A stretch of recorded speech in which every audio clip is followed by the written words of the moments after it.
It's Sunday, Darcy. It is Sunday. Mhm. Do you know what that means? I don't know. Tell me. It's another episode of Confessions from the Darkside. That's what it means. Yay. 10 episodes of you and I being absolute dorks and complete goofballs and just having a great time. But it is Sunday. It is Confessions from the Darkside Day. Today's episode is when horror collides with science fiction. It is a genre that we both love. It is a Mhm. genre that smashes two of our favorite genres together, horror and science fiction, or fantasy, however you want to put it, but science fiction sounds so much better. It definitely creates a whole nother universe. It brings so many opportunities to the table. It widely opens for everything. So I honestly feel like this is a genre that to me touches home because there's a bunch of movies that bounce off that genre. So it is definitely a genre that does touch home for me a little bit. I don't know how it does with you, but for me it definitely does. Yes, I agree. What do you think? Do you think this future is going to keep bringing us the possibility, maybe even new ideas and stuff? How do you feel about this? Yeah, this would be great. I think because it is a subgenre as well, it's so much possibility. The possibilities are endless because, again, if you just explaining like what usually science fiction and sci-fi horror movies actually have in common and what they actually bring separately, there's enough, definitely. Endless, I think. But it's just finding the right people that want to actually, delve into that and actually do that. That's the thing. Not everybody wants to do horror and not everybody likes it or loves it like we do. Do you know what I mean? There's just my mind goes off on one constantly because my imagination is like crazy vivid. Again, don't know if it's an autism thing or just a me thing. Then again, like I said, fanfic. There's probably someone out there that wrote probably something better than a Hollywood movie. There's people out there who randomly write these stories and it's like they don't think of anything and you never know that could be adapted into anything. And I've read better things online than I have watched on the big screen in this genre in a really, really long time. How about you? Yeah, yeah. I mean, absolutely. I mean, good fanfic. That the most recent one that I have seen is called Spawn: The Awakening or Reawakening or something like that. It is fan made. You can find it on YouTube, but I honestly feel like it is pretty much better than the movie for the only 8.5 minutes that the little video is. I think it's better than the movie itself. And that to me is honestly hard to say because it is just fan fiction.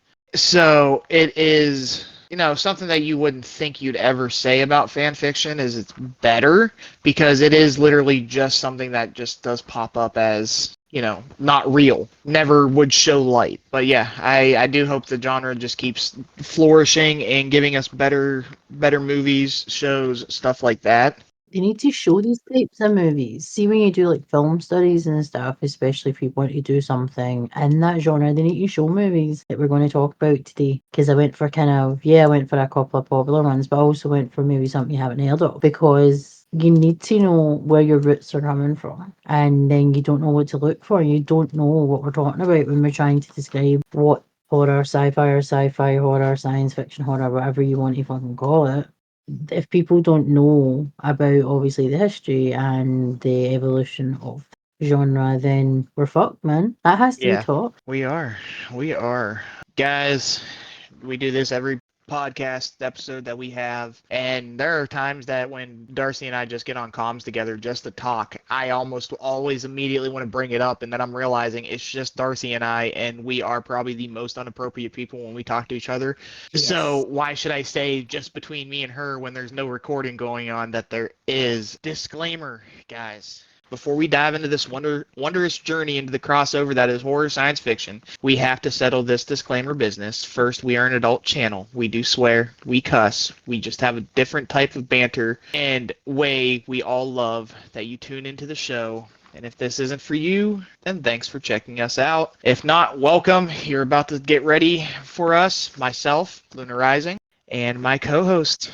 And I am Darcy Darkness. We do get crazy. We get wild, and we Outrageous. definitely. I when it's her and I, we are beyond mildly inappropriate, and that is what makes for amazing episodes, especially when last week's record or Thursday's recording does come out. You will pretty much see why we are very inappropriate, and we are not.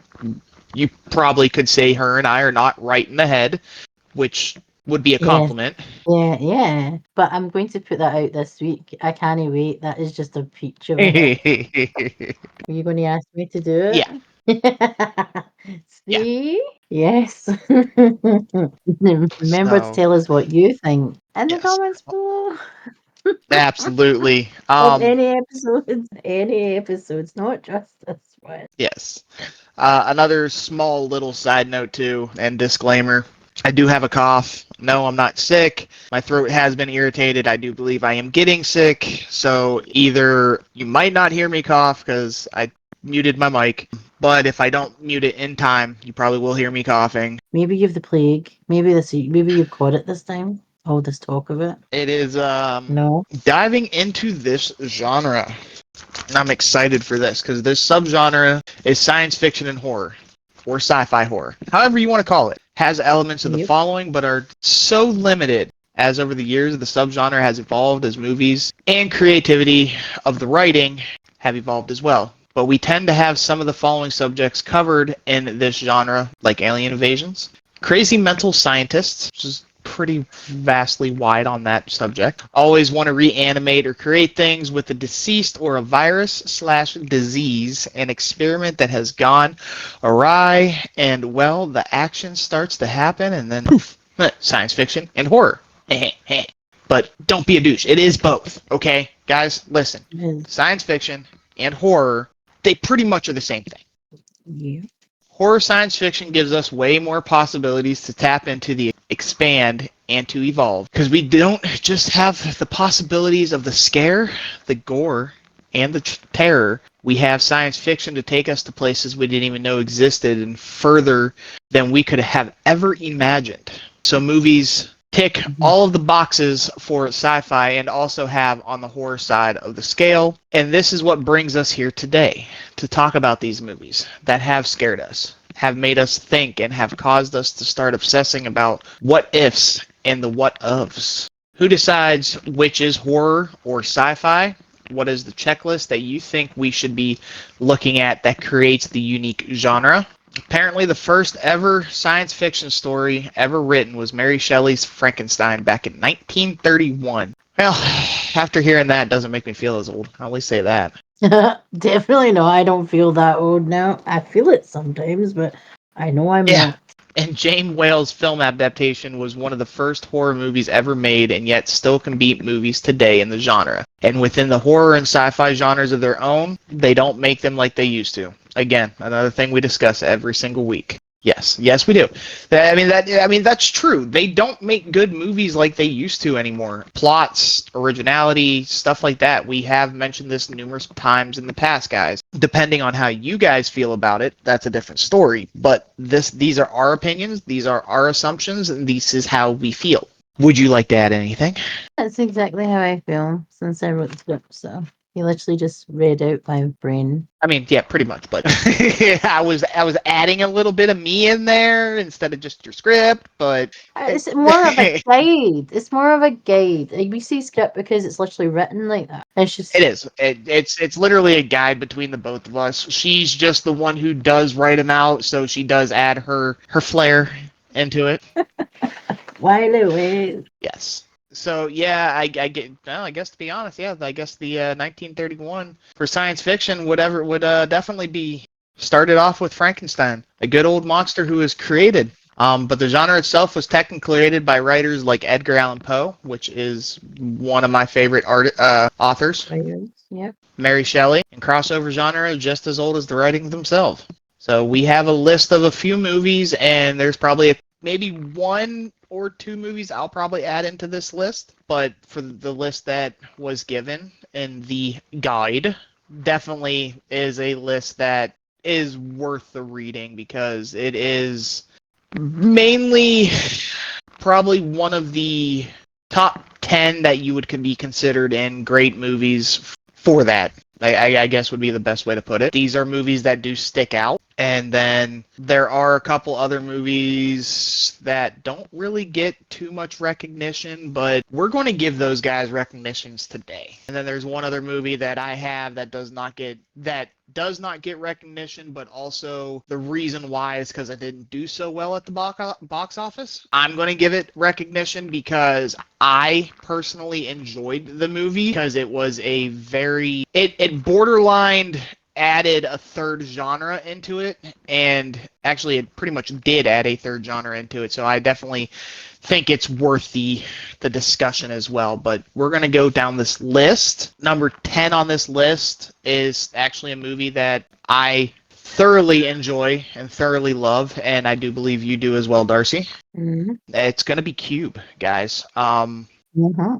Cube is it wasn't more or less the horror movie that would be for the jump scares. It's more adrenaline. Yeah, it was an adrenaline horror movie. If none of you guys have seen Cube, there's 3 or 4 of them. Each of the Cube movies kind of had their own premise. Yes, the first 2 are good. Basically, the whole main point of Cube is some company builds basically I want to say, I don't think it was mentioned in the first one. It could have been, though. Basically, it's a military experiment that was supposed to be for the capture of, I do believe, war victims, but they tested it out on prisoners. Go figure. I mean, what movie doesn't, try to utilize prisoners for their own gain? But basically, you have to pretty much be a genius to survive the Cube. The Cube is made of hundreds, if not thousands, of random small cubes that I think in the first one it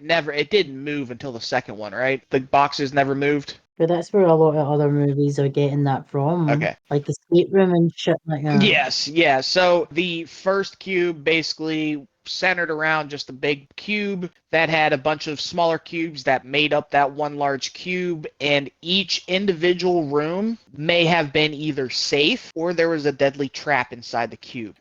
You basically kind of had to either test the room before stepping into it, or again, if you were a genius, you would have been able to figure out the code for the rooms, and you would have been able to figure out which one was safe or not. It was a very good movie, very original, back in 1997 when it came out. Low budget, and it was a bunch of students. Yes, it was. Yeah, and that's the crazy part. And that was the crazy part. It was a low budget movie. It was showing you don't need it. You don't need all that fucking money. Yeah. Talking pointless. Good story, good acting. People are passionate about your project, which I actually said in that script. But it's basically the fucking be all and end all that is, basically. So the next one in this list is number 9. It's Hardware. Hardware was made back in 1990.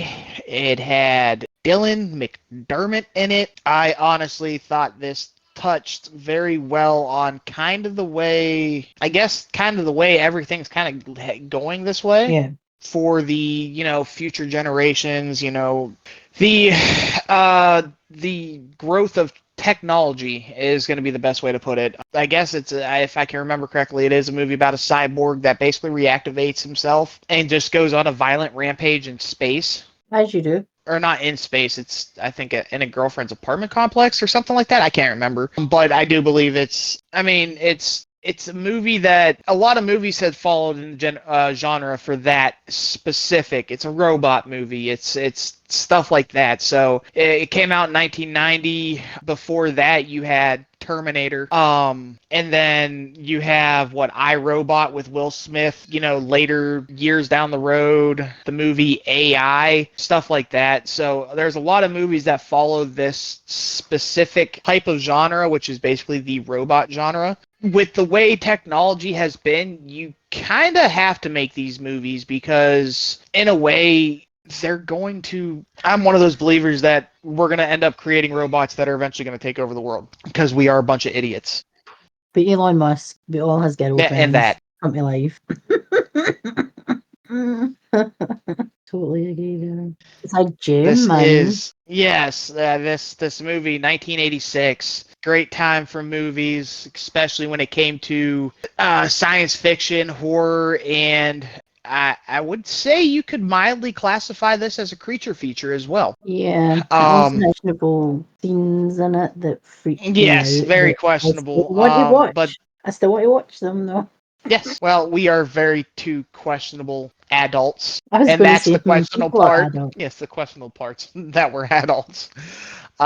This movie is The Fly. Was a great movie, not only for the originality of the movie, but it did have a bang up cast. It had good old Jeff Goldblum, Gina Davis, Oh, in Thirst Tweets, apparently they called him Daddy Goldblum. John Getz as well. Great movie about a scientist who ends up transforming into a giant man-fly hybrid. After an experiment had gone wrong, I do remember the plot way too well for that movie because that plot it just sticks with you. It was, and obviously, they have done numerous movies.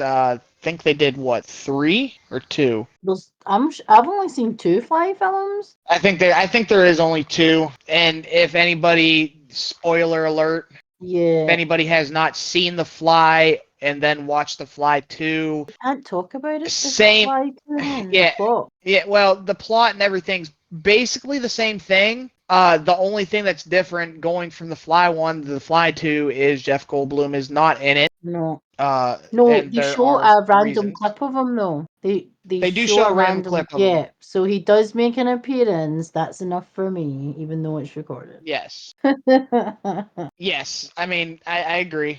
We also have to take in account that the 1986 and the 1989 Fly 1 and Fly 2 were not the originals as well. They were remakes from the very original, which the original, if I'm correctly, I might Google it, but if I am correct, which I think I am, it came out in like 1958. And then the second part, which was not called The Fly 2, it was actually called Return of the Fly. Came out in 1959. I think they come out a year later. But that one was one that I enjoyed for the simple fact of who played in the original for Return of the Fly, and that was good old Mr. Vincent Price. And he was awesome. And he was. Yeah, anything Vincent Price does, I thoroughly enjoy. Anything else to add into the Fly No, masquerade? because I will literally go off on a tangent because of Jeff Goldblum, and I just can't I deal with mean, that right now. there's nothing Sexy wrong with man. it. He's a sexy man. He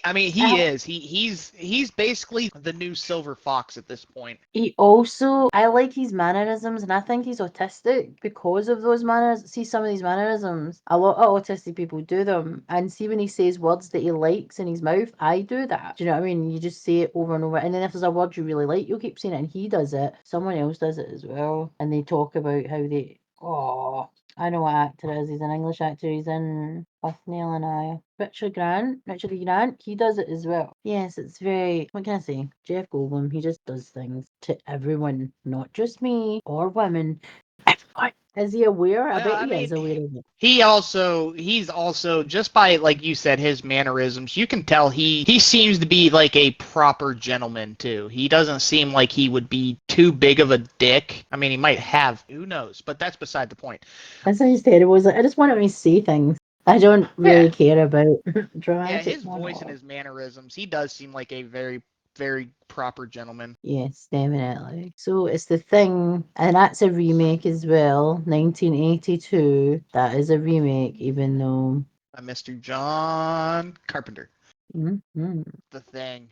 Another bang up cast. Yep. Kurt Russell played in it. Keith David, whom I absolutely love his voice. Wilford Brimley, not William Brimley. Wilford Brimley and Richard Masur. Such a great movie. Such a great visualized original, well, not original because it was a remake, but original idea for the movie that it was. If nobody has seen it, please do yourself a favor. You could watch the original, you could watch the remake, or you can watch the remake of the remake, which I would advise not to watch that one. This is one of those movies that I will say the remake was just as good as the original, but the remake of the remake was not as good as the original remake or the original movie.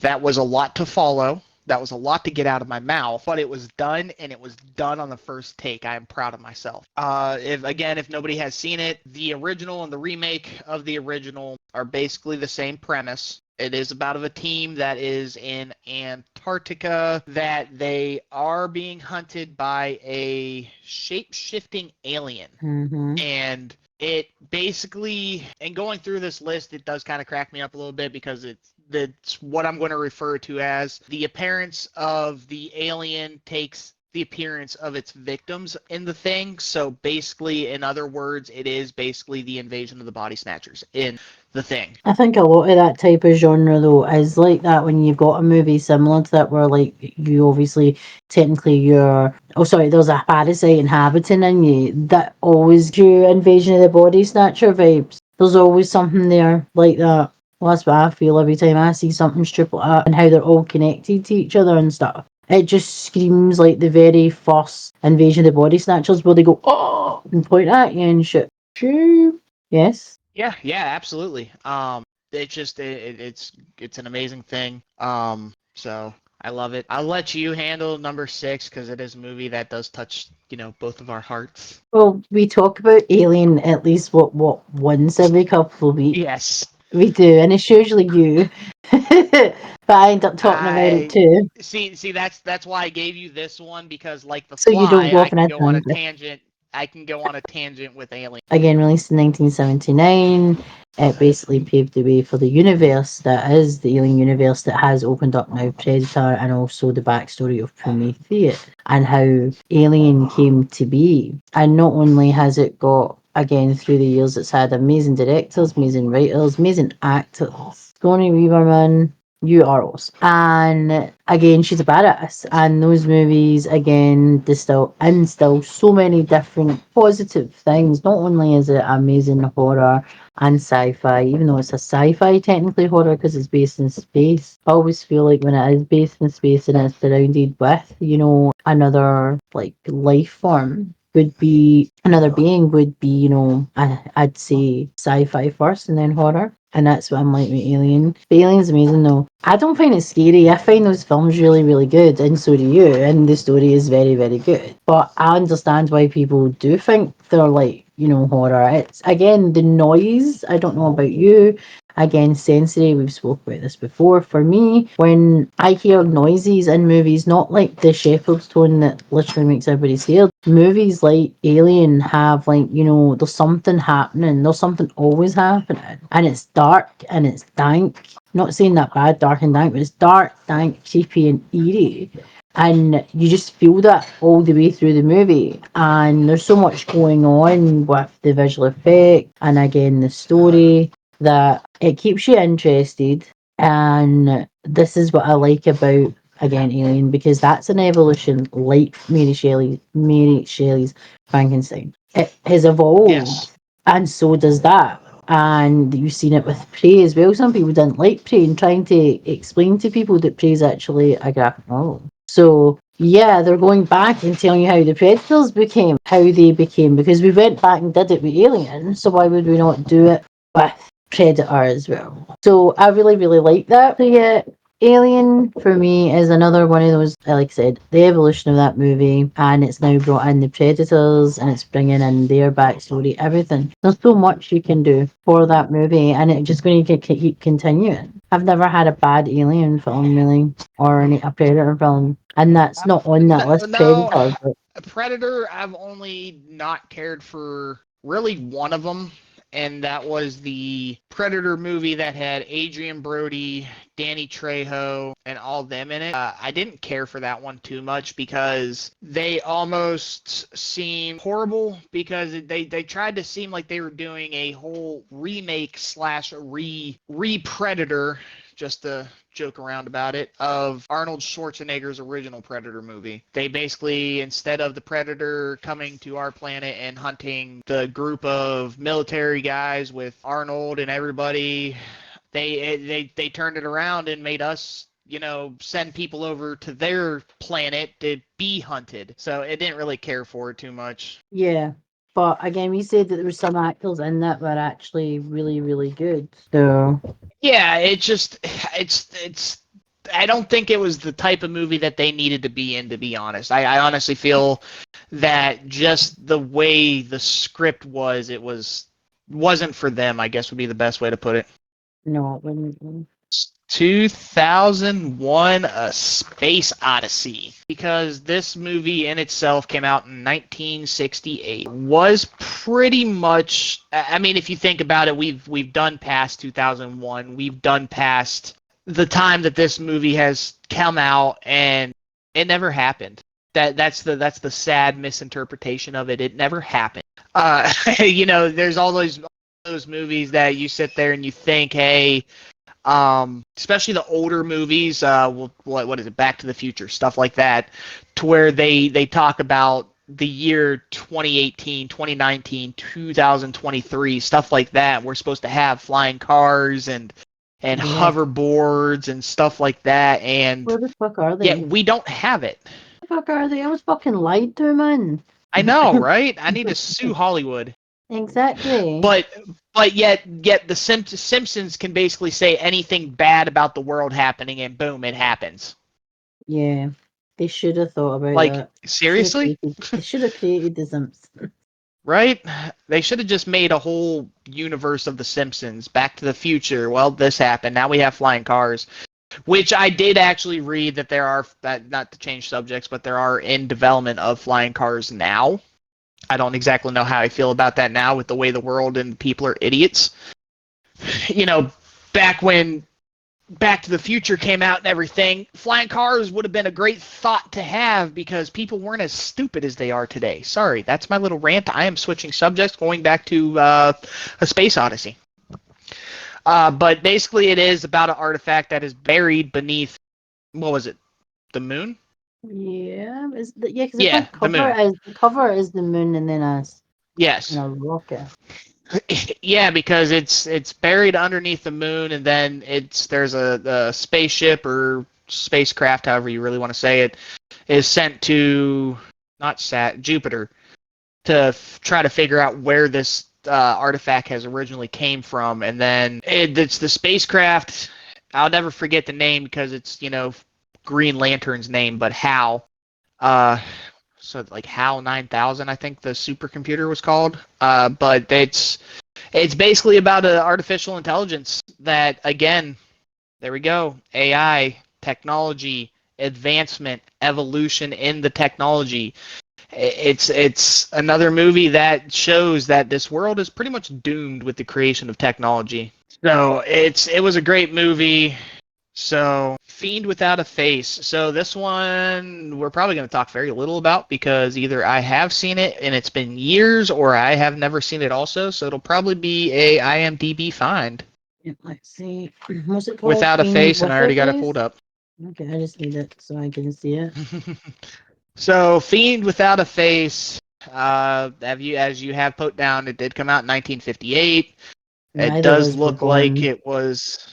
Yes, it does. Definitely looks like it was originally What? black and white, which 1958 kind of sounds about right. So what do they use that's The horror and sci-fi? What is it? They've got a yes, scientist thoughts materialize, so imagination, wee bit mental, as an army of invisible brain-shaped monsters. Again, sci-fi there, but monsters is horror, complete with a spinal cord tails, well, obviously, who terrorise an American military base in a nightmarish chiller. Now that sounds like truly oleo. Fucking hell. Terrorizing more like trolling an American military base in a nightmarish chiller. So yeah, we're using monsters that are like brains with tails, which is kind of like the cover of Fear Factory's Obsolete album is the brain with the tail, the spinal cord tail, and they become an army to troll an American military base in a nightmarish way. Apparently, that's pretty much it. Yes, in black and white. I mean that basically is. That's yeah, and literally, all pun intended. Literally in black and white. That is all there is to it. So that would actually be a good movie to try and not do a basis of a story on Fiends Without a Face, like in this generation, what it would look like. Not actually making exactly like it, but like, if it was made in our time, it would be someone trolling the American military base or another military base somewhere in the world. It'll be an American person doing it probably, and it won't be brain-shaped monsters. It would be something like girls with massive tits and basically, jumping about, killing people with their chest. I bet you it would be. And they'd become an army. It'd literally become like that bitch slap film that I secretly enjoy that's terrible. It's not horror, it's just nothing. Bad acting, bad movie, it's great. But yeah, I think they would sexualize it as Hollywood, for fuck's sake. They sexualize everything. If they don't have a story, they That's sexualize it. They made nipples in the yeah. 90s. Yep, pretty much. I mean, if you honestly think back, look at we'll go with Bedazzled. With Oh, no. I don't want to remember that. No. yeah, well, unfortunately, like you said, Hollywood does sexualize things if they don't have a story. So why not make a movie about a devil that is frustratingly big boobed and hot, and let's just sexualize the devil? Like, no, if you're gonna sexualize the devil, then you should have stuck with Lucifer, He the is. Netflix series. But He's like six and a yeah, stick. That's what they made him for. I don't think he's attractive like that. I just think he's a really good actor. Probably the only person that doesn't want to bang him. Sorry. Sorry, mate, but no. so the next one on our list And we've is spoke about Invasion of the already. Body Snatchers. Yes, we And have that's talked about brilliant. this already. I'm not And talking quite about the honestly, I original think, one. The original one, not the remake. yeah, and I think, to be honest, I think we have mentioned Invasion of the Body Snatchers on another episode as Probably. well. But yes, this is one of those movies that, again, guys, we have discussed this for sure on pretty much every podcast episode we have done. Yeah. We do not like remakes. We do not like I'd seen the remake though first prequels. because it was on TV, and then I found out it was obviously a remake, and I watched it as a teenager. So I Yeah, couldn't but help on TV. sometimes growing up, though, you don't honestly know that there might be an original to the movie and stuff like that. So when you do watch it, yeah, getting the remake first, then you're going to be like, oh, this is a really good movie. And then you watch the original and you're like, well, I care for the other one better. Well, you also didn't come out in the same time period as the original probably did. So, but taking it into heart, I've seen the original before I watched the remake, and I can thank my grandmother for that. I can thank my mom for that. I never really did ever get to watch remakes until I watched the original, no matter how old I was, because that's how, it should have went. Yeah, I agree with that. That's a total thing that I'm like, you will watch the original first. No, none of this bullshit. You watch the original fucking first, and then you can compare them, and then you can tell me what you fucking prepared. Not fucking watch the remake and say it's better, and then try and argue with me that the Friday the 13th for this generation is better than the original, because I'll fucking slap you. Almost did that No. this week. Almost did that this week. The only reason why I did like Friday the 13th, the remake that they did, was just because of Jared Padalecki. Other than that, no, the movie was dog shit. Him and blah blah blah blah blah blah blah. What's her name? What was it? It's not. Is it Danielle Panabaker? Yes, Danielle Panabaker. Oh, Those, Killer Frost. yes, him and her are the only reasons why I cared for that. That was it. Other than that, no, the remake was shit. Just like you had love or like or remotely even want to agree that a movie's good, like the remake of Nightmare on Elm Street, I will find out who you are on all our channels and block you immediately. The Nightmare on Elm Street remake was absolutely horrible, and it's not just because it was not Robert Englund playing Freddy. It was the story basis behind how they did Freddy. Because, I mean, if you think about it, they never did give any explanation of Freddy Krueger throughout all the movies. spoke No. about it, Is it not the third one? but No, the fourth one they spoke about I also think they that they've never said that been. he was a pedophile or whatever either. But I could be wrong. Don't hold me to that one. I know the remake for sure basically said he touched little kids. Yeah, Yeah, that's because it was in to but say all that in then. all, that movie That was probably garbage. sold more movies. Anyways, 1958, 1956, Invasion of the Body Snatchers was a sci-fi horror movie that had a lot of drama to it too. The movie in itself was original of its kind because it was a body snatcher type movie, stuff like that. Definitely had aliens that basically about aliens who took over the world, and they were just bland. They didn't care about nothing in the world. They just did not care. They're emotionless, guys.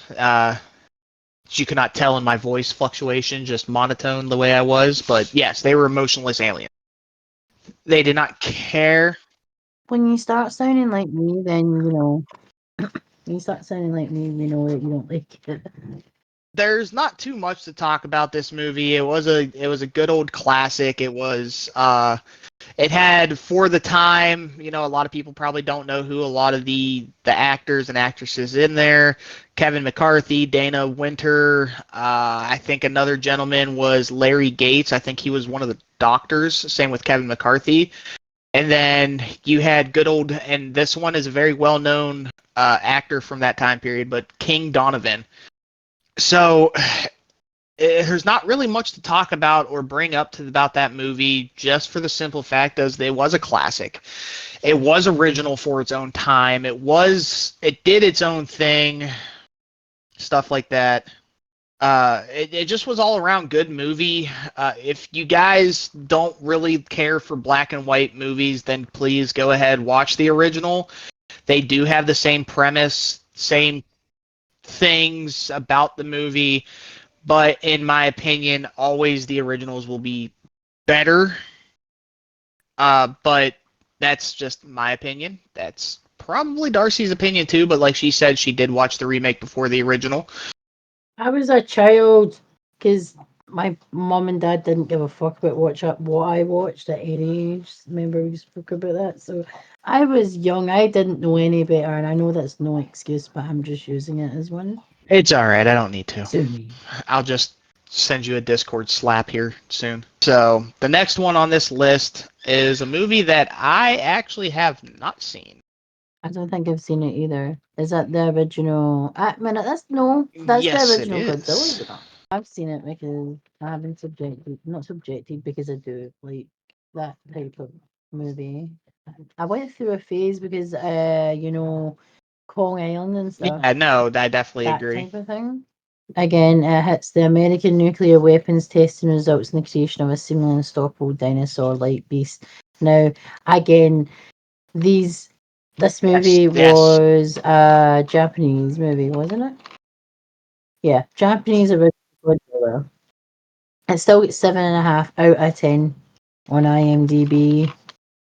And again, this movie has been remade into English or an English version, and also you've got movies that have again adapted to that sort of universe. Not universe, but they kind of take things like, is it like Pacific Rim and stuff, where they've got the monsters that come from a different reality. Kong Island talked about basically having to Kong was created, to keep that shit away, and that's pretty much, the Yeah. whole gist of it. He was like the whip, wasn't he? The weapon. So it's like family kind of friendly, and then they witness basically Godzilla. I have seen it. It's just weird to actually describe the film. Apparently, it's got taglines of Godzilla, a weapon of science, a great battle of wonder and terror. That's what apparently they used for the original Japanese tagline. Yeah, again, first we had King Kong said it in 1933, and again, that was more of a, again, sci-fi monster type horror monster. Again, they are very, very close to sci-fi and horror because of the character, where it's from, what it does. So again, very similar. And I like the fact that again it has adapted, because we've had a Godzilla movie that had a really good soundtrack. And Steven, oh, what's his face was in it?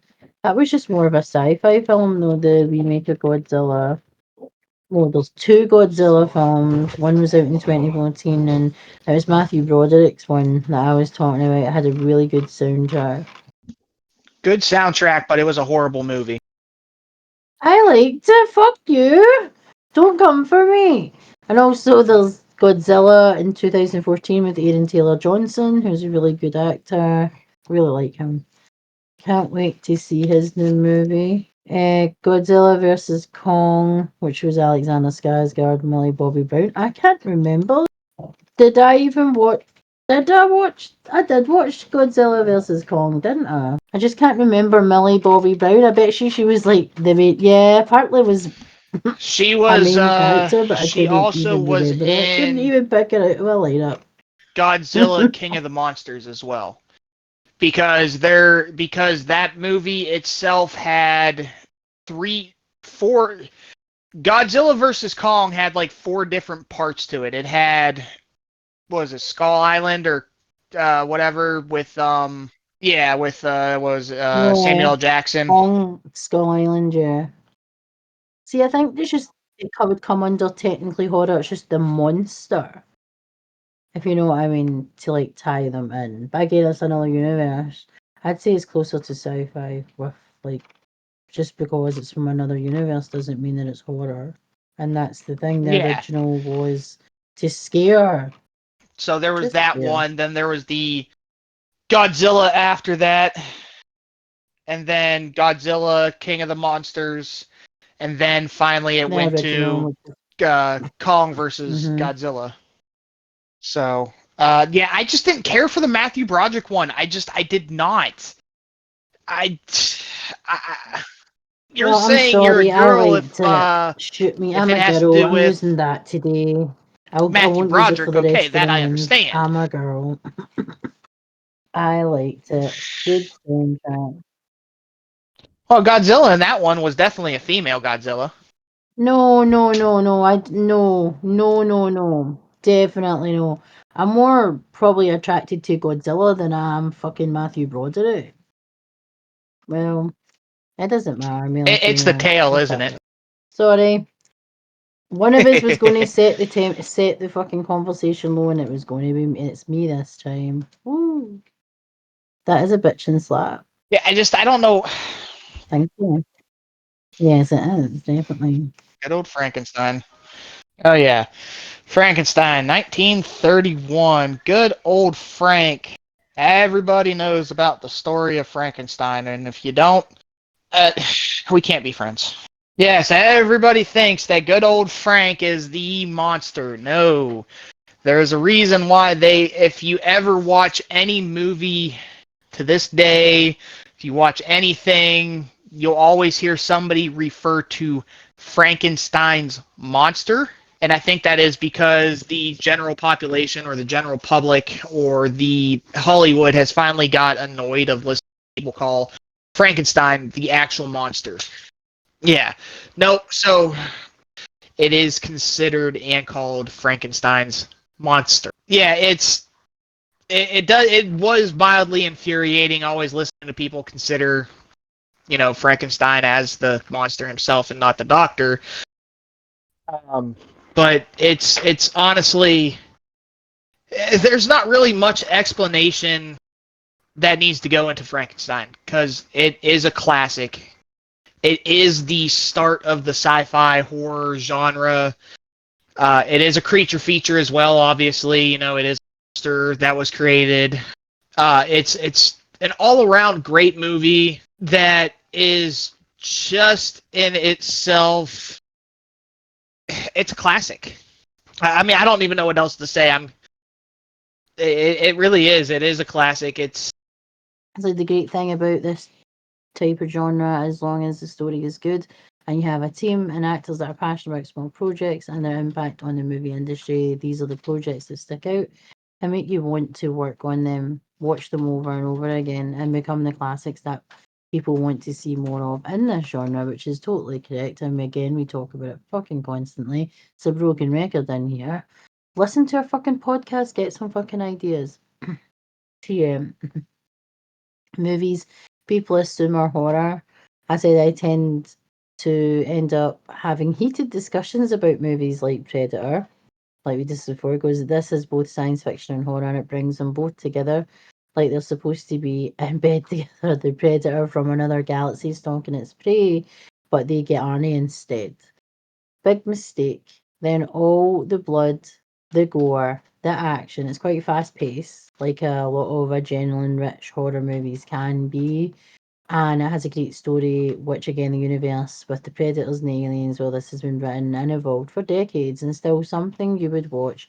If it was on TV, you would rather watch that than watch Yeah. nothing. And you agreed with that plenty. It's one of those movies, any of that universe, whether it was Alien or Predator, that would be something that we would watch. We wouldn't just switch the TV off, as it were. We would actually watch it. I really wanted to talk. I actually am going to call it a theme palette, basically, because like when I'm doing my makeup, there's so many different colors, so many different shit that you use. So I would call it a theme palette for some of the movies that I wanted to describe that are both horror sci-fi and they come under the horror sci-fi genre. I went for like a popular one. It was a popular one for me because it was in my top 5, and that is Event Horizon, but I'm not talking about that just now. I'm talking about another movie. You will have seen it because even though it wasn't a big blockbuster, it had still quite a good cast. So it did, and the movie is called Daybreakers. Daybreakers is with Willem Dafoe with the scary penis from Yeah, Antichrist, yeah. Ethan Daybreakers Hawke was an and amazing Sam movie. Neill. So basically, think of how awesome, and that's based in 2019. Ha ha ha! I just realised that the movie was out in 2009. It was in 18.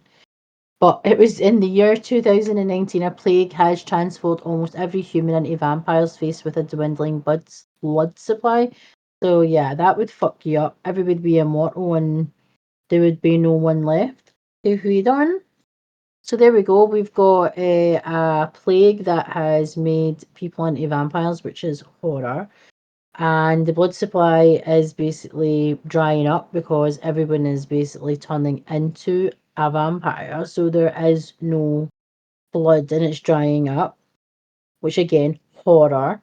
Then you'd have to create something scientific to help that stop this and prevent this, or by preventing people, from turning or having a cure for the virus. Again, that's another option. So that's sci-fi again. So that's hit what, two horror and two major sci-fi like lists. Meanwhile, a researcher works on basically a band of vamps on a way to save humankind. Like I just said, that's basically hit. That's got three sci-fi, but two major horror things because you get vampires and how basically they become monsters themselves. The vampires basically that are obviously, it kind of reminded me like the Matrix because the front cover looks very Matrix-like, which again is sci-fi. I said it's a different take on vampirism. It's a disease rather than you having to be bit. So it means that anyone could be turned. The disease is turning people, changing human DNA basically. The plague, viruses, etc. Shit like this happens. It'd be much more interesting if that happened during the pandemic. People turned into vampires or something or zombies, but it didn't.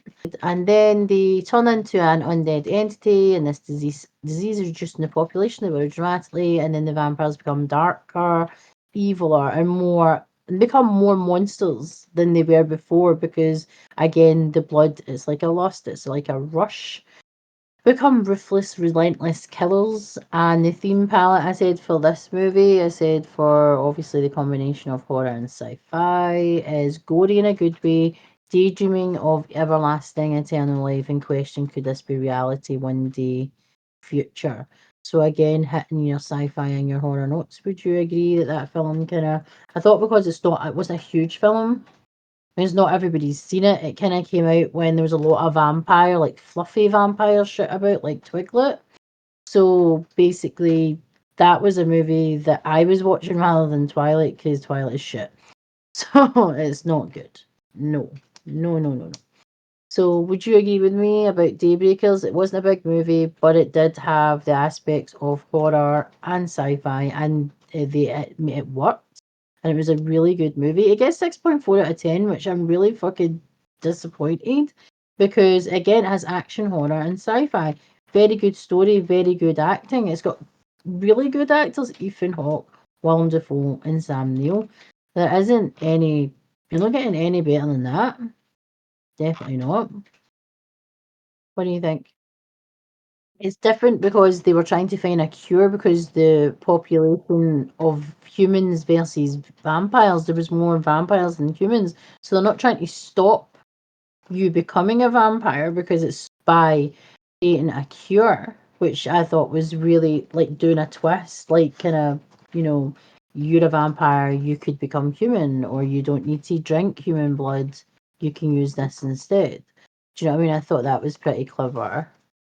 So easy for you to become a vampire that they're actually trying to prevent it. Just for the whole complete aspect of everything that surrounded it. Not only that, you also had a different, like you said, a different take on vampires. It's and how you can basically cure vampirism. It was a different take on it, and I thought it was just absolutely brilliant on how they did it. I know, that's the scary thing about it. It had its own take, and it definitely was a movie that I thought did get very little praise. And like you said, it did have a bang up cast: Willem Dafoe, Ethan Hawke, Sam Neill. It got such little praise and was not the biggest box office hit that was out there. And I can't remember if Daybreakers was released with anything Not else at the time when entirely it did come out. sure how it was released though, because I never seen it at the cinema here. See, like you might have other cinemas that will do horror and stuff. We don't have that here. So if it's not like a big movie, if it's a tiny movie, you might get it for a week. Do you know what I mean? It's only on for like the opening weekend, and then they don't fucking show it. So I don't remember seeing it at the cinema. I actually seen it again. It was downloaded, but I think I own it. But every time it was put on Netflix, I always seen it in the top 10 on Netflix. That's the crazy thing. It's not like the movie wasn't good, because when it does get put on Netflix, it's usually always in the top 10. Half the time when it gets put on for like the first week, it's in the top 10 in the number one spot for a good like 4 days, and then it drops down to two, and then usually by the time everything switches up, it might be at number 10, but it stays at 10 for a very long time. So it just drives me nuts on how underappreciated that movie is. I know it's terrible, isn't it? Because think of some of the movies that probably came out that year that were shite. Yeah, That probably got better fucking, it absolutely drives me a nuts. presence at the cinema or a presence, where they got red carpet action and all that shit. That BS. It's got nothing to fucking do with the movie in the fucking first place. Doesn't it not? So do you agree with me about yeah, did you agree with me about going away, like, the theme palette for like do you think that the the description was okay for that? Did you agree? The next one was one I was talking about before. It's in my top five, and we talk about it constantly. And Sam Neill's in this one as well. So it's Event Horizon, and I always go on about it because people go on about the Matrix far too fucking much. I'm sorry, but they fucking do. The first one, I suppose, I'll sit through it because Keanu Reeves is awesome. Again, a really good cast before I go on a tangent. But this movie is way better. Again, way better, and still stands the test of time with the again the way the movie is, the way the movie's filmed, everything, cinematography, the story, even the actors. Do you know what I mean? They've evolved into something even more, and I'm talking about Sean Pertwee. He's done so much since Event Horizon. So we've got For the team that brought you the more famous and well-known Matrix, they gave us Event Horizon first. I still, to this day, believe I know in my black little heart that this movie has more to it and is by far more interesting than The Matrix, and I still don't get it that why so many people love The Matrix when Event Horizon has more to offer, as it's both horror and science fiction. It has a gory, well-written story based in space with twists and turns and keeps you on the edge of your seat, makes you think. And that's one thing I feel that is missing which with movies today. You want to be there working out, saying, it's got a wee bit of extra mystery and stuff. And that's why my brain was processing like so much watching that film. You want the mystery of thinking, did that just happen? Or, oh my God, is that going to happen? Because even to this day, I've said to you, I've said it before as well, the quality of the TV or the device that you're watching, on has evolved in that time. So you do notice little differences. And that film, even to this day, and I've watched that film fucking hundreds of times. I love that film. I know word for word. I fucking love it. It's great. Again, amazing soundtrack, everything like that. But the movie to this day still stands better than some movies that are out present, and that is just me. I love the fucking story. The theme palette I've given for this movie to coincide with our theme today, which is horror and sci-fi, and the subgenre that is horror sci-fi or sci-fi horror. Dark gory, Hell Dimensions Holiday Camp, skanky, but in a good way by the way, terrorizing in a mindfuckery wonderland. Do you agree with Event Horizon being a mind? Definitely a The mind thing I fuckery really loved wonderland. about, I've actually wrote it in the facts, but I want to see it now.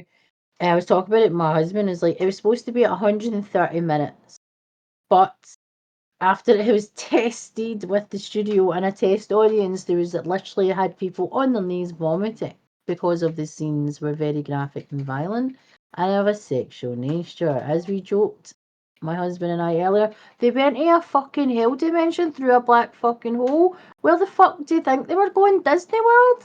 Holy shit.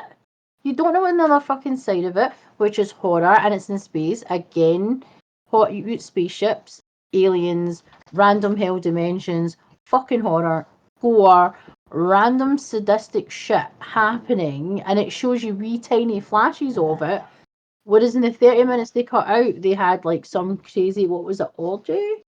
It was some crazy blood fucking violent like orgy. I wanted Something to like see that, that. yeah. What was it I actually wrote? I was like, they owe me.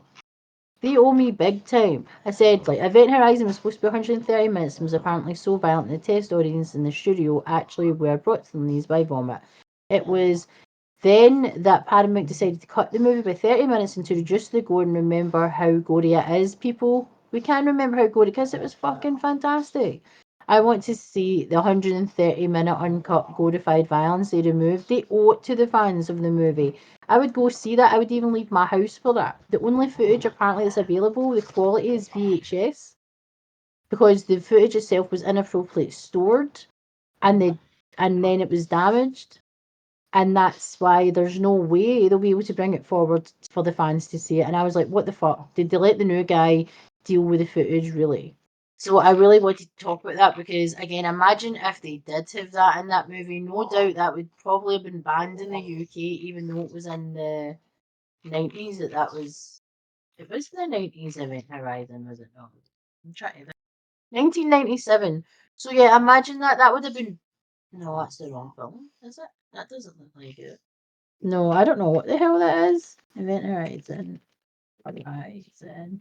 It was 1997. Yeah, Lawrence Fishburne, Sam Neill, Jolie Richards, Richard T. Jones, Jason Isaac, Sean Pertwee. Amazing cast, loads of other people as well. But that is a mindfuckery, dark, gory as fuck movie, and it has so many different checklist of horror and sci-fi, and I love it.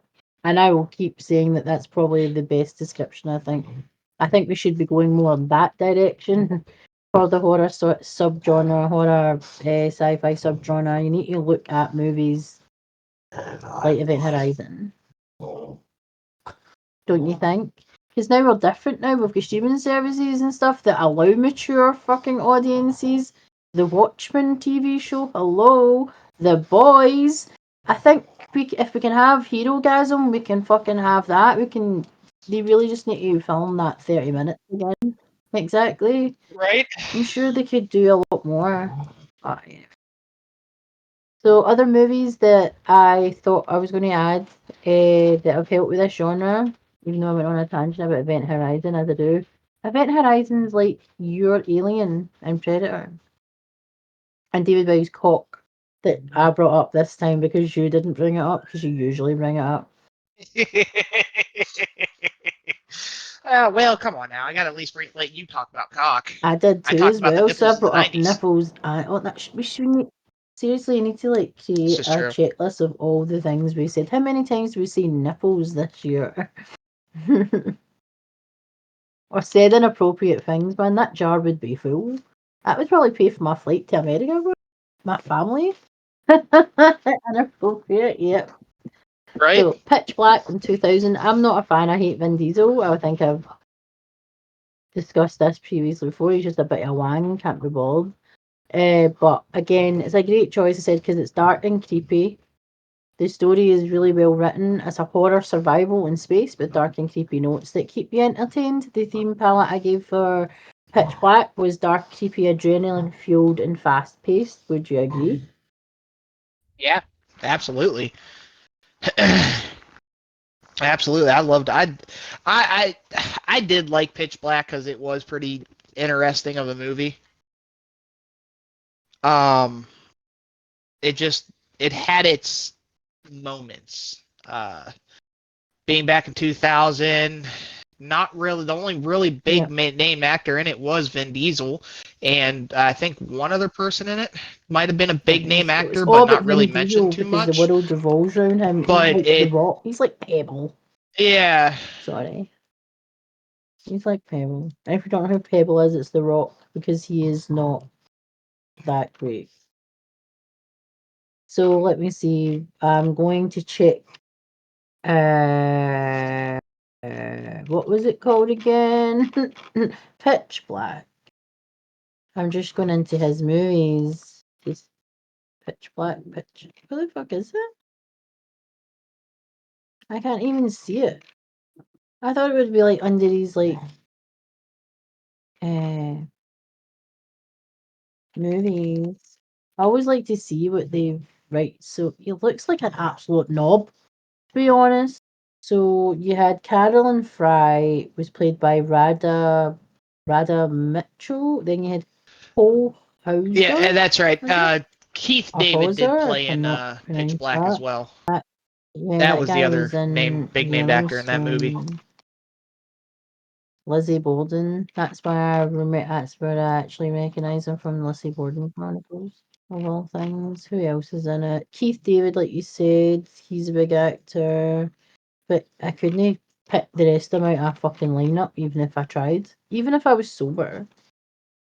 So, in 1981, we have Scanners. If you haven't seen this movie, you really, really just go do it, like right now. This movie is quoted in a few big blockbusters and some shows along the way, as the scenes in this are classic. The movie is so memorable. I'm surprised Hollywood hasn't come along and tried to remake it, and I'm surprised it's not been rebooted from a remake. But there you go, because 1981 was a hell. It was 42 years ago, and it's not been remade, and it's not been rebooted. I'm just very, very fucking surprised because there's no stone left unturned in Hollywood. They just have no originality whatsoever, or they don't even have anything, I would say, at the moment, especially not in horror. It has awesome effects, great story. Michael Ironside was brilliant. That guy is an awesome actor, though he just like, that bit of mystery that you don't know what the fuck he's going to do. You think you can see his brain working, you know where he's going to go, but then he does something opposite. I really like him as an actor, no matter what he's in. I said it's got a great plot, great story, great acting, very memorable, and this movie is a cult classic. And the movie alone is a testament to the horror science fiction genre, because it's basically about a bunch is it psychics that are literally some rogue one rogue psychic goes mental and doesn't want to be basically brain by basically the things that are coming after them and the people that are trying to take them down. That's basically Scanners, and the famous scene is basically, I'm not going to ruin it if you haven't seen it, but there's some epic stills out there that you can see. The theme palette for this movie was gore, mystical, and horrifyingly wild. What do you agree with that? Yeah, Scanners is one of those movies that live in my mind, even if it's in the back of my mind, and I just forget about it because it is one of those movies I don't watch on a daily basis. So, to be honest, if it wasn't for the description, I probably would not be able to say much about it because I haven't seen it in a while. So, but no, I definitely agree with the theme for the movie. From what I can remember, yeah, it was gore, it was mystical, it was horrifyingly wild. Absolutely, the movie in itself is a classic, and even if it lives in the back of my mind, I will always love that movie. Oh my goodness. So we have Mimic, which came out in 1997. I had this on VHS. I loved this movie. I really, really did. Again, I forgot about it and see that way when I was doing research for this. Oh, Mimic, that was brilliant, that film. Because so I had it in VHS, like I said. It was super dark, eerie, very lingery eerie as well. Because the way the movie was actually filmed, it was filmed like similar to The Crow, where it was very dark surroundings, like getting into the sewers and things like that. It was just like I think it was just one of those movies because it was out in 1997. A lot of those films kind of had. So Mimic is an early Guillermo del Toro movie, and it's got Josh Brolin and Mira Sorvino in it. And I just loved how, again, it was kind of like it's another monster movie, basically. Again, things you shouldn't.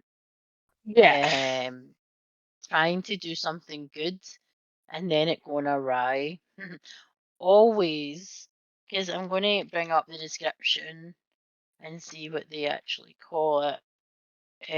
Like, because that was in 1997, and there's three in total, but it just goes to show that went from 1997, then 2002, and then 2003. So yeah, wow. And it doesn't have any of the original cast in it or anything to do with the originality of the movie. So, 3 years ago, an entomologist, Dr. Susan Tyler, genetically created an insect to kill cockroaches carrying a virulent. Is it virulent? I can't fucking say that. There's an R right in the middle of that fucking word. Ah! Did you not know the letter R is difficult for me to say?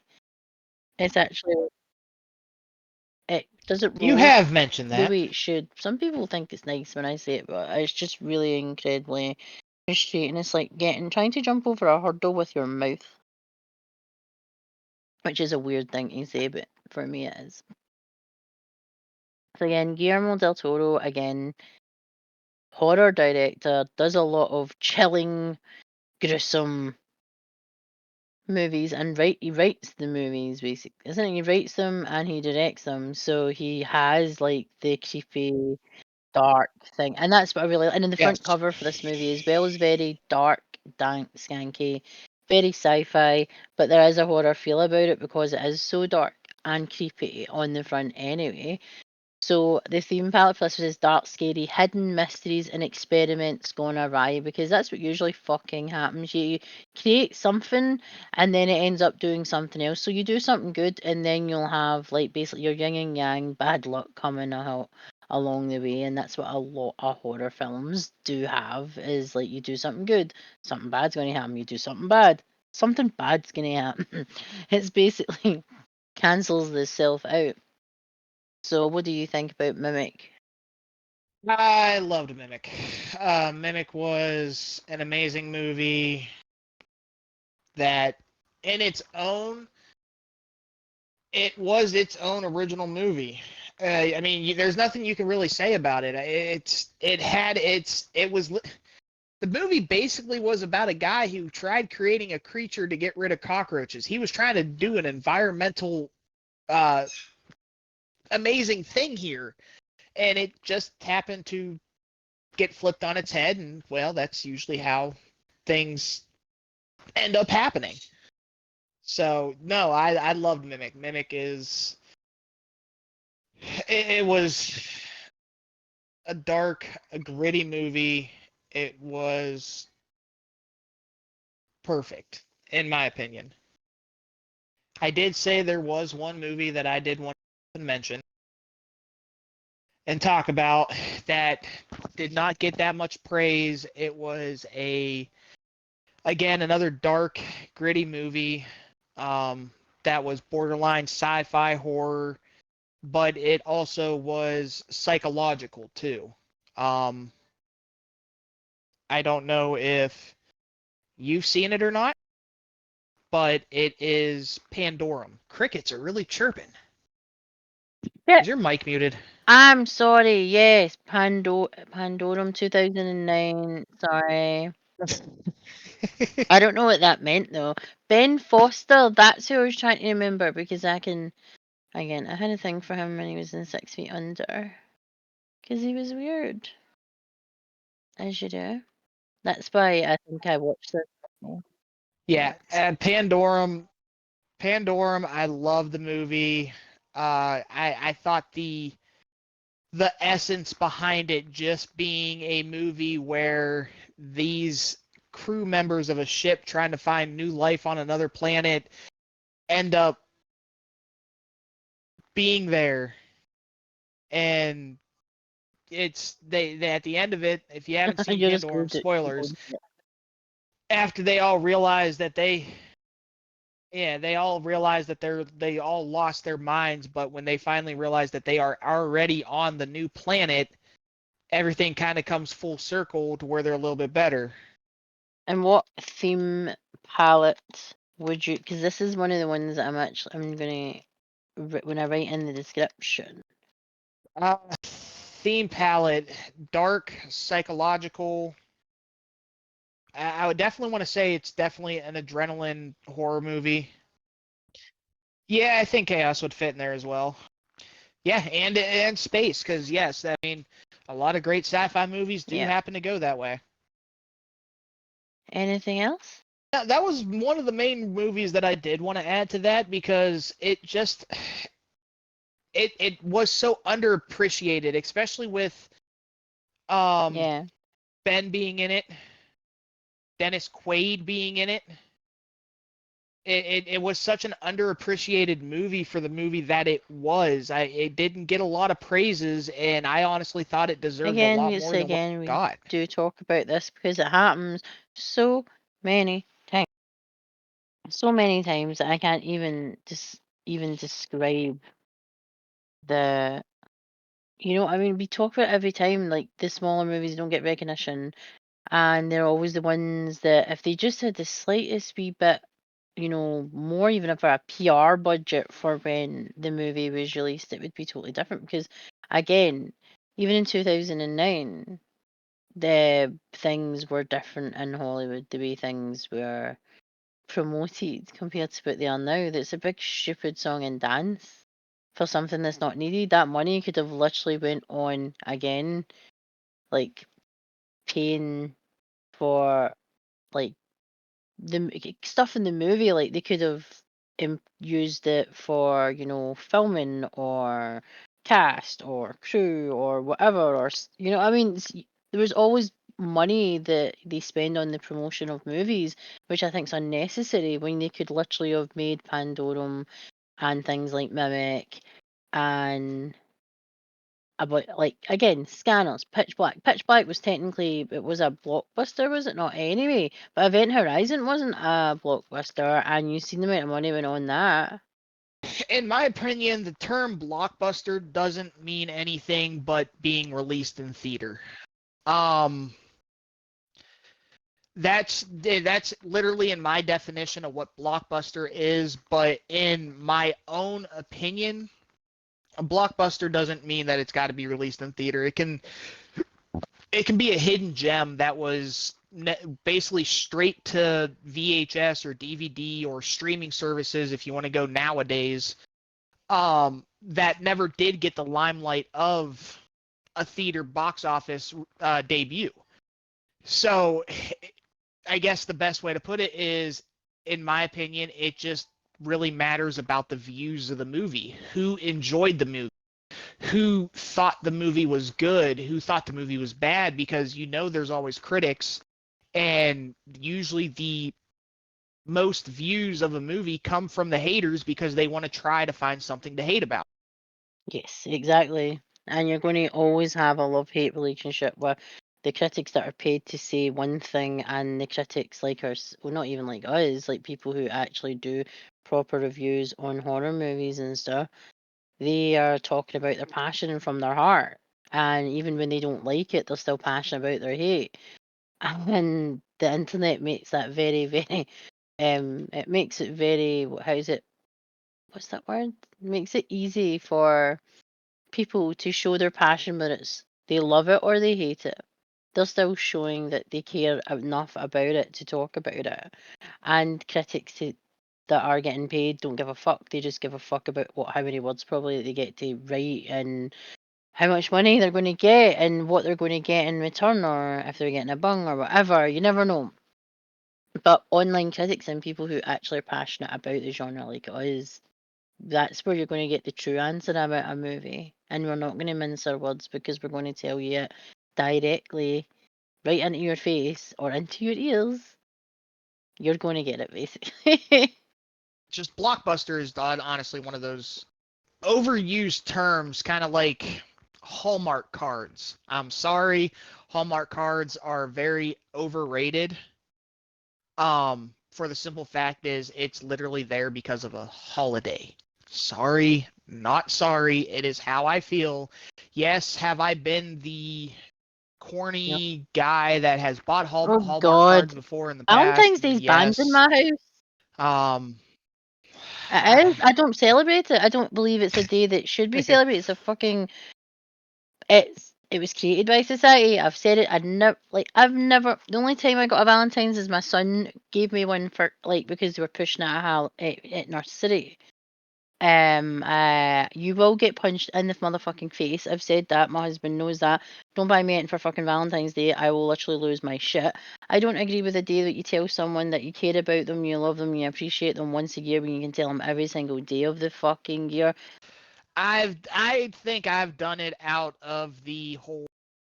Yeah, it's just kind of like, oh well, this person's doing this for his girl, this person's doing this for his girl. Well, I guess I need to turn around too and do something the better myself. days in March, But is it I've not? never liked Is to. it not March 14th or March 15th? Yeah. No, You're asking somebody who you doesn't know, celebrate anymore, so I don't know. right, there's Is it March 15th? March 14th's better. You get to eat nice steak and, well, do a favourite pastime of most women / men, as it can be both. I'd rather celebrate that day. But at the same time, I just, following what society wanted and everything like that, I just kind of realized that it's there for one thing and one thing only, and that's to make money. And that's how I feel about blockbusters. They get announced, and only the movies that Hollywood or critics think should be released in theaters get announced on commercials, radio, And the whatever, Super Bowl, the Flash to got make what, money. $1 million fucking dollar ad, which was pointless for a shite movie. Yeah. It was shite. Yeah, and I actually just recently watched it, finally, because I always, when it comes from the Flash TV series to the Flash movie, I knew there was, so I tried gritting my teeth and letting that upset just go away so I could watch the movie with a new light. I couldn't get over it. I couldn't. Still thought the It movie was trash, destroyed my but Flash. I didn't find it completely garbage, but it There's a was lot more they trash. could have done. It was trash to the point where I haven't exactly thrown it in the garbage yet, but it was still in my hand getting ready to be tossed. That sounds wrong. Tossed in your hand. But you started that. It's like tossing a Drinking salad. It's just in my watch. hand. Don't eat salad. Not that type of salad. I don't eat actual salad, but I do Any salads that I make, guys, because I might exactly. toss it the wrong way. Exactly. Or is it the right way? Ha ha ha ha. Yeah, I mean, for some it may be the right way. For others, it may be the wrong way. And for the others, it may be the wrong way that they didn't know it was going to be the right way, but it still Was felt right.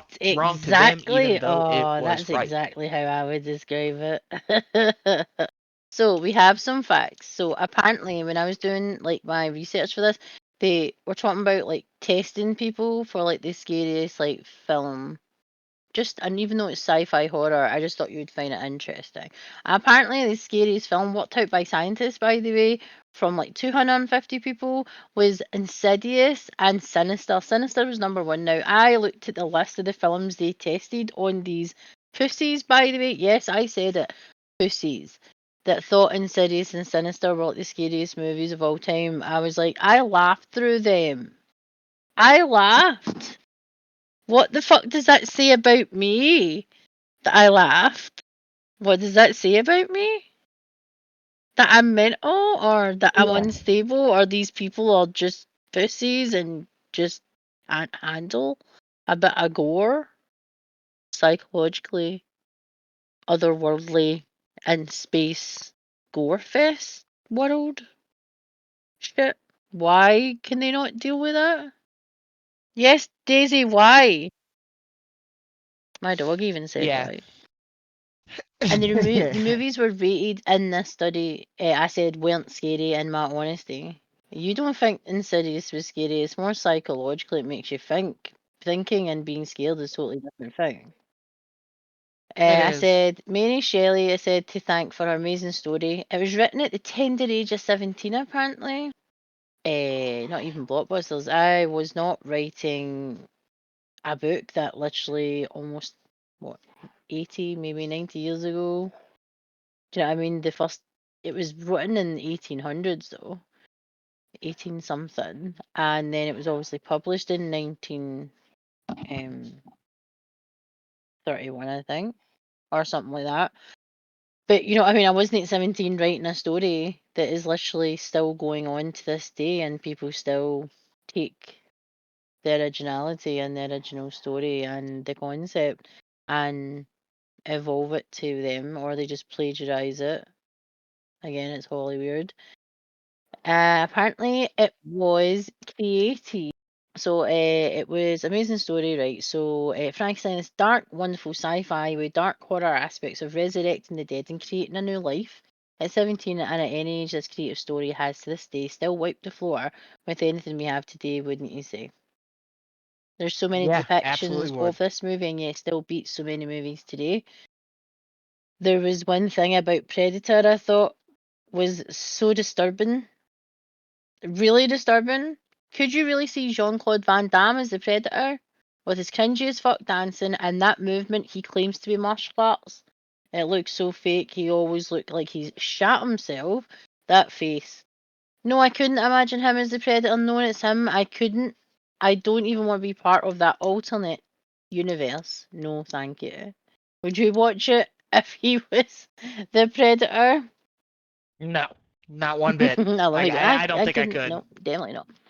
So, I said, did you know that the Predator wasn't just only a bitch in costume, but the poor guy underneath it had to walk around like a ninja with over 200 pounds of the armour, which actually weighed more than himself. I said that's some serious gains there, mate. The original Giga Chad, maybe, who knows? Think about it. He'd probably end up losing Yeah, more no, weight because he was no. lifting that, obviously, on his body. Probably lose more weight by walking about with that on, and then obviously action scenes and stuff.